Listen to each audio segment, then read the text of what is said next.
Walk out of a shower with your wet hair wrapped inside a towel. Light the nangsal and watch as the flame flickers to life like a tongue licking hesitantly at the dampened air before it warms to a golden hue that reflects on the glass of a framed photograph. The picture is of you at 6 years old, with a gap-toothed grin that splits your face as you clutch your father's robe. He is wearing his monk robes, his crimson drapes.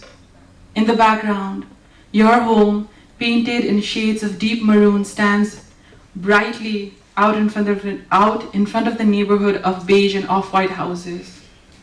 You're standing close enough to your father that you can smell him of flowers and woodsy notes, the same incense smell that your mother burns every morning. This is the only picture you have taken with your father when you first met him. The snapshot captures the nervousness fluttering in your stomach like a newly caged parrot flapping its bright neon green wings as you wipe your sweaty palms with the white khada that your aunt had handed you. Don't tie the khada around his neck as we do at home. Don't call him Abba. Say, Venerable Lamaji, okay? Your aunt's words still echo in your mind. This is also the last time you see him. Nearly 20 years later, you will greet him again in his deathbed inside the ICU. He will smell of antiseptics and medicine instead. All the red drain out of his body, now covered in white sheets.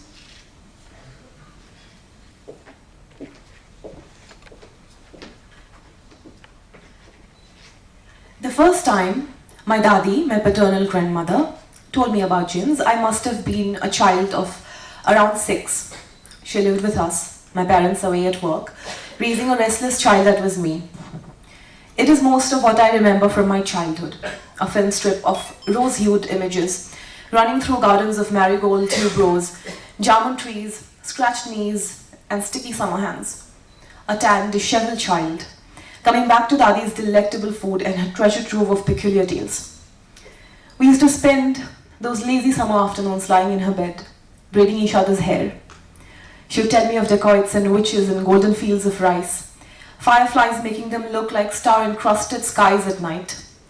I listened enraptured, tales of jinns who lived amongst us. Allah made them of fire, clear, pure, free of any intention, like us humans, who He made of earth. All our lives, each of our deliberate and faithful acts, the weight of our corporal being will be measured on the day of Qiyamah, sending us towards Jannah or the hellfires of Jahannam. We are forbidden to make a din in our everyday lives, a task for a little changeling like me, lest the dead think it's Qiyamah already and rise from their graves. The jinns with their mostly eternal lives, our cohabitants of this twisted, enchanted earth, face the same fate. I wondered if I would get to see them when that happens. Dadi told me that a beloved jinn lived with her. He lurked by the swamp next to our house, a fleshy pond filled with water hyacinths. Jinns are invisible to us, or so she told me, but I often caught glimpses of her cooking, swaying to a little tune no one could hear, or bowing down in namaz, reciting whatever surah she learned by heart, and to my curious eye, half hidden behind a door or at the foot of her bed, I felt there was another presence in the room who wasn't me. The union of humans and jinns is forbidden, reviled, but for Dadi, he guarded her against the evils and horrors that her lonesome existence foretold. On stormy, inky nights filled with the sound of anarchy in the heavens, I'd stare bug-eyed at her face, clutching her hands around my heart, and she would whisper in my ears, "It's all right, Mono. Nothing can bring you to harm. Allah is watching over us. My jinn is watching over us." The empty echoing house, the fear of intruders and unnamed evils would leave me then. relief washing over. Nima, come. Breakfast is ready. Alma calls from the kitchen. The sound brings a ghost of a smile to your lips. It's a bittersweet melody. Only yesterday, you were arguing with her. She thought it was bad luck to celebrate your birthday a day before your father's first death anniversary. What she really wanted to say was how selfish it was of you to not observe your father's passing. Tell me, Nima, how do you mourn someone you didn't even know? This morning, your mother acts as if the argument never took place, as if in the heat of the moment, she hadn't accused you of leaving her like your father.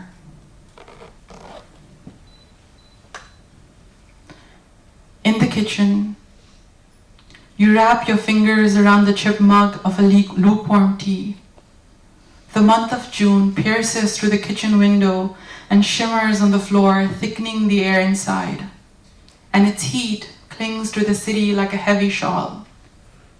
Grip the mug tighter as the silence in the room presses down on both of you.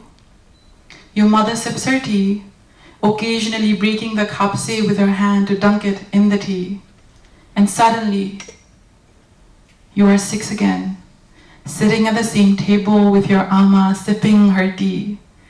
That morning too, you only exchanged silence in between. That morning, you both pretended that you hadn't found her in the room, slumped against the bed with a bottle of Iraq in her hand. You saw her in tears that had stained her cheeks through her dark hair, hanging limply across her face. And when she saw you, her body rocked into sobs, begging for comfort that you didn't yet know how to offer. That morning, for the first time, the woman who braided her hair, your hair, sung you lullabies and chased away monsters from your bed, became a stranger, quietly breaking kapse at the table. Since one might invoke their anger or resentment, taking a Djinn's name at night was forbidden. But Dadi's Djinn was her companion, her loyal betrothed from another realm. She trusted him with her life and her death. Long stormy nights like these, when she had no one who would lend her a shoulder, Dadi stood still, irresolute with strength that could carry her across the wide chasm of her grief. The loss of her family, some of her children both within and outside the womb, her resentment at the injustices of society, made it out to a woman who had nobody to lawfully defend her. The Djinn stood witness to all. A being who did not share the same language or the same essence of creation, he stood testimony to her forlorn life. It was what kept her tethered to the material world, kept her from bearing the unbearable weight of the solitude alone. But it wasn't just Dadi who felt that way. The same went for this Djinn, her becoming the object to tether himself to. His existence spanned out across the trinkets she would have around her headrest in our house. Perhaps they mirrored each other in their grief, in their solitude. When becoming my own person, from my childhood being, I was learning to bear testimony to her grief just as he did. When she dies, Dadi said, the Djinn would then tether himself to me and bind me to this house.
Sara Haque by Rukman Ragas.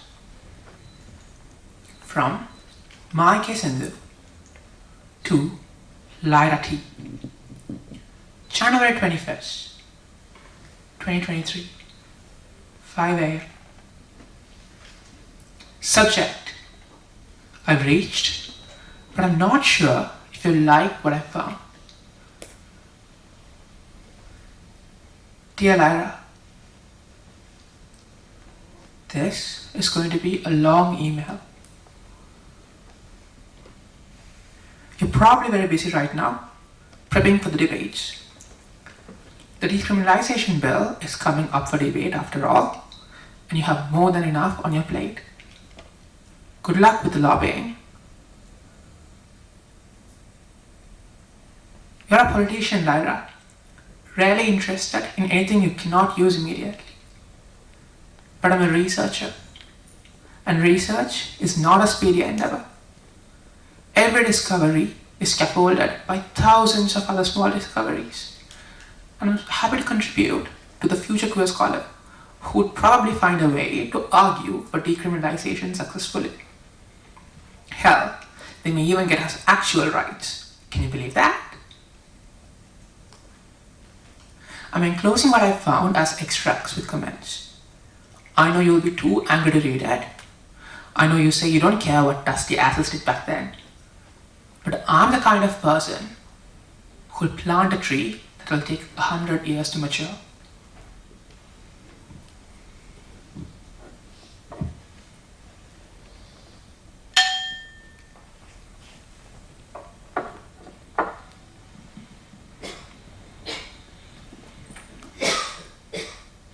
If night is a prayer, let dawn be the answer. It is but I've always held on to my Lord, through the long nights and the whispers of your blessed name, that the dawn would christen me, and you would kiss my forehead, anointing me. And now, ink bleeds into paper, staining it in a truth I cannot look away from. Like the smoke that filled my throat the night I burned your life. I've beheld your face and held it in my hands, kissed you with the ash-stained mouth. I crawled for you in your grand temples, my knees bloody, hands burnt, drank the warm blood and partook in the sharing of your body. My desire is shame and love a humiliation, but I subject you to it. I subject you to the humiliation of my love, but I still don't know what I want. I have no words for what I want to say. What do you say when you've killed your 80? What do you say when you've killed your purpose? But I must go on. Record your death in me like I've etched your life. My faith was a net, catching me as I fell, saving me string strong, caressing me with gentle violence,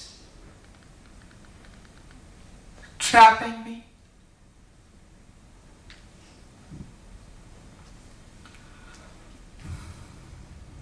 And I truly wonder who I am and who I continue to be. How I communicate with the world. Sometimes it's through emails to Lyra, and sometimes it's through the gesture of touch. I come from the heartland of the Crescent Highlands, between the northeast of India and Southeast Asia, from a city known as Impal. It's a place reeking with violence, and I carry a lot of that with me. How I communicate continues to be through violence. Coming from a place where just this morning, a body of 2 women and 2 children floated down the river, I asked myself what I can offer to the world, and I want to say it's love. This is Dreading by the Loktak.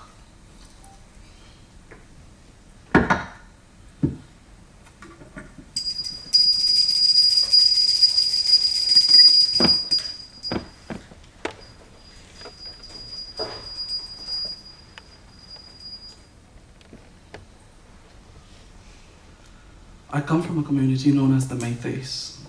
Our land was founded after our god, Chimu Marjing captured a Pegasus with his own intestines, and through that ordeal created a homeland for us.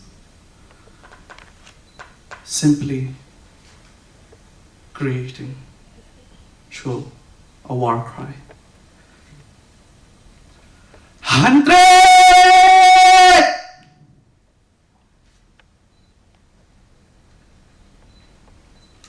I am a nobody, school during the day, fishing at night. The ruthless gaze of this country is in itself an attempt to be heard, yet no one is listening.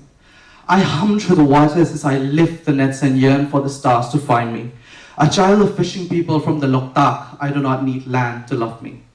I am only human, not wanting to die young and alone in the lake. Father is less the amphibian that my mother and I are. He must remain in the waters to catch fishes to sustain us, and now the insurgents who wait for a fish to sustain them. I am a remnant of what hyacinths cannot take away to Burma through these Meitei rivers. A feather left by falcons who rest and fly beyond the Naga hills of Manipur. I am a sentient moon on earth to my parents whose valiant efforts to raise me is the revolution I looked up to, before the wheels of my fortune took me to him. I was not a cupbearer for heartbreakers who cannot find hell, sons who turn to the guns in their quest for God found me during the violence and chose me to put them to sleep. He first my body, touched my body, and let me be the messiah of his infatuation with the violence by enacting the most tender feelings this way. Amidst the distance between friends during conflict, the hands of strangers on my body is a reality, so I thought we were lovers. As one curtain closed from my soul but reveals me eventually, I don't want to be taken away to lay in a stranger's bed when frisking is not enough. The tremors of parting hurt me. When he who I thought adored me left me behind in a frigid hemisphere, I dared to cry over the lake. Oh, my sore fate. Sick and twisted men that punch their body inside me, they leave suddenly and never say goodbye. I am not in love with him because he fights for the homeland. I love him without question or pause because I've known him in my sleep. I miss him, but I also imagine how he'd tamper with someone else's young body, the same universal call of flirting through meeting at conflict checkpoints and then being led in to have our body be used. This must be his religion. The strict gaze of my memories make the powder kick in me flicker, and I just long to kill him, maybe even surrender again. The structure of a fall lover's musings over the landscape of my existence is marred by slender fingers frisking my delusion. The pushing and pulling of tongues, the smearing of words like vermilion during a festival. Never have I ever felt more unseen during a celebration of life between two bodies. My memories and my man are ever so alive, and I am unable to kill them. As pleasure leaves my world and pain sinks in to open these dreadful chapters, I find my destiny to be serene within the loneliness I am breathing in.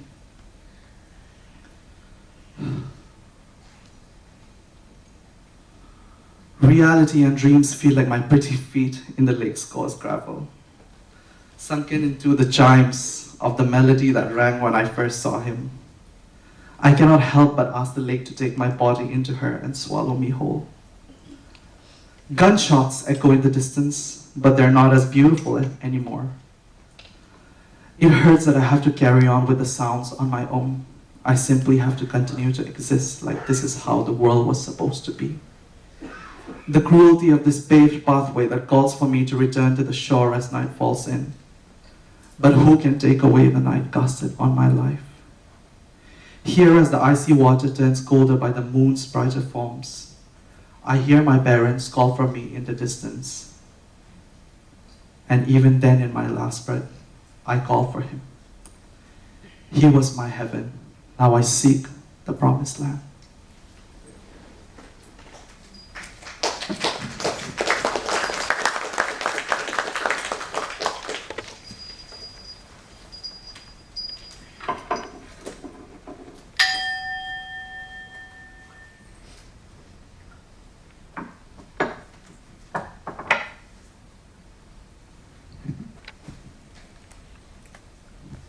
imagine your face as you read this.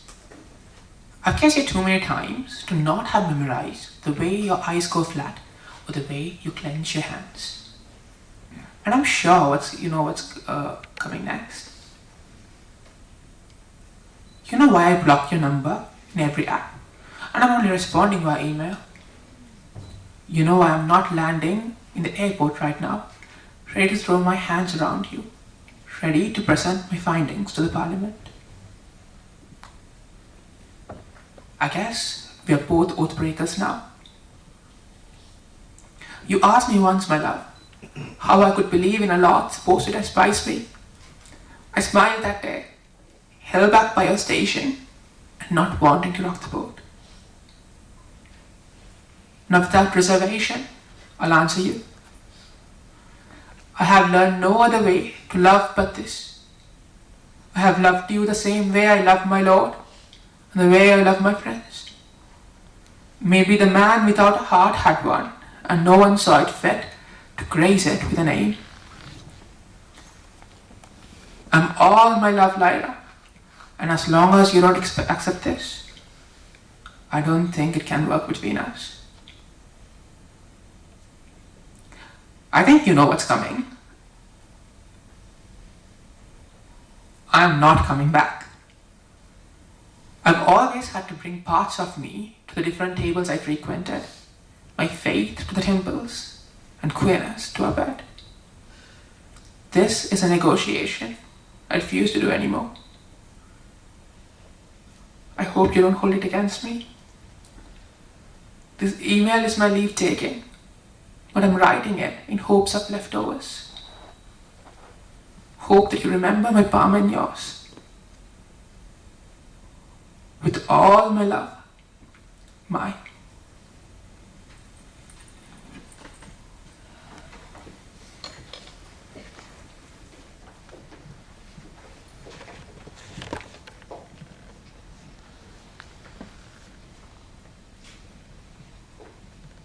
I have no words for what I want to say. What do you say when you have killed your deity and your purpose? The union of humans and Djinn is forbidden, reviled. But for my Dadi, he guarded her against the evils and horrors her lonesome existence foretold. Me?